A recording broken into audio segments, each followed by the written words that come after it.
My name is Claire Donovan. I'm 34 years old. And the day I came back from a 3-month residency in Portland, Oregon, I found my workshop being demolished. Scaffolding wrapped the building, walls torn open, my life in a dumpster. And the worst part? My parents had sold it to fund my brother's business. I stood there staring at the destruction when my phone buzzed. Don't overreact. It was a smart decision for the family. I read that message twice. Then I laughed. Not because it was funny, because I already knew something they didn't. Before I tell you what happened next, comment where you're watching from. I want to see how far this story reaches. That workshop wasn't just a space, it was everything. An old industrial unit in Chicago, passed down from my grandfather. He raised me after my parents checked out emotionally. He taught me how to build things with my hands, how to respect space, how to protect what's yours, quietly. When he passed, he left that place to me, not because it was valuable, but because it was mine. In my family, mine never really meant mine. My younger brother, Ethan, was the golden child, always on the verge of success, always one investor away. My parents treated him like a future billionaire, and me like a hobby that lasted too long. I ran a custom furniture and restoration business, not flashy, but profitable, stable, and quietly, I was helping them more than they ever admitted. Over the years, I covered things, bills, gaps, emergency expenses. Not everything, just enough to keep things from falling apart. Then I left for Portland. 3 months, no family drama, no expectations, just work.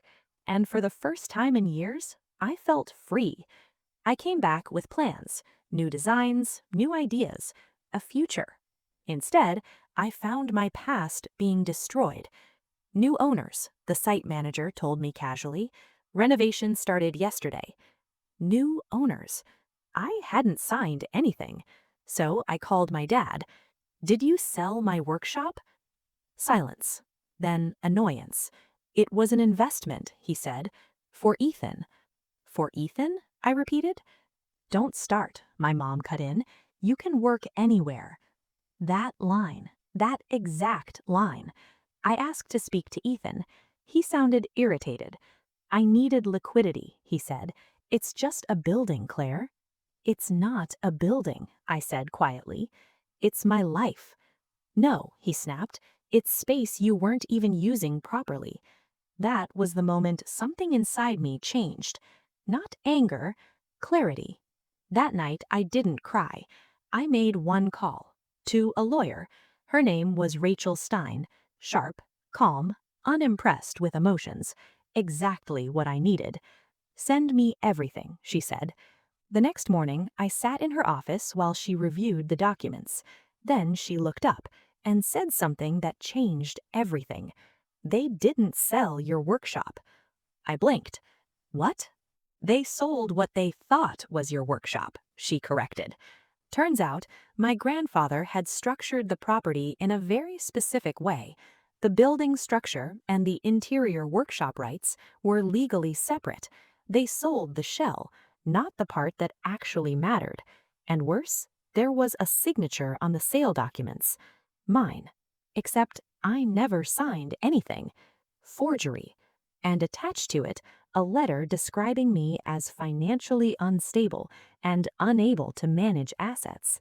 I sat there reading it, realizing something cold. They didn't just take from me, they tried to erase me. Rachel didn't hesitate. We filed an emergency order. Stop work, fraud claim, property dispute. Within hours, my phone exploded. Calls, messages, panic. I didn't answer. 2 days later, they showed up. My mom walked in like she owned the place. We need to fix this, she said. You forged my signature, I replied calmly. We did what we had to do, she snapped. For Ethan. For the family, she corrected. Ethan stepped forward, stressed. This is messing up my investors. I need this deal to go through. My workshop is in pieces, I said. We'll get you another one, he replied. Another one, like it was furniture. That's when I realized they didn't feel guilty. They felt inconvenienced. So I stopped explaining. Rachel told me to meet them at the site, not for closure, for impact. Standing there under the scaffolding, my mom repeated her favorite line, "You can work anywhere." I smiled. Ethan frowned. "What's funny?" I looked at him and said quietly, "The part you sold was never yours." Silence. Then Rachel stepped forward, explained everything. Ownership, rights, fraud. I watched their faces change. Confusion, then fear. Ethan went pale. "Fix this," he said. I shook my head. "No." "You always fix things," he snapped. "Not anymore." My mom pointed at me, furious. "You're ruining your brother." I looked at her calmly. "No, I just stopped saving him." After that, everything collapsed. The project was frozen. Investors pulled out. Legal actions started. And for the first time in their lives, they faced consequences. A few weeks later, the sale was partially reversed. The building remained in dispute, but the workshop, still mine. When I walked back inside, it was damaged, broken walls, dust everywhere. But the light was still there, the same light my grandfather used to chase across the room. And in that moment, I understood something. They didn't destroy my life. They destroyed their access to it. I picked up a piece of wood, started working again, because this time, everything I built was truly mine. And if there's one thing I learned, it's this.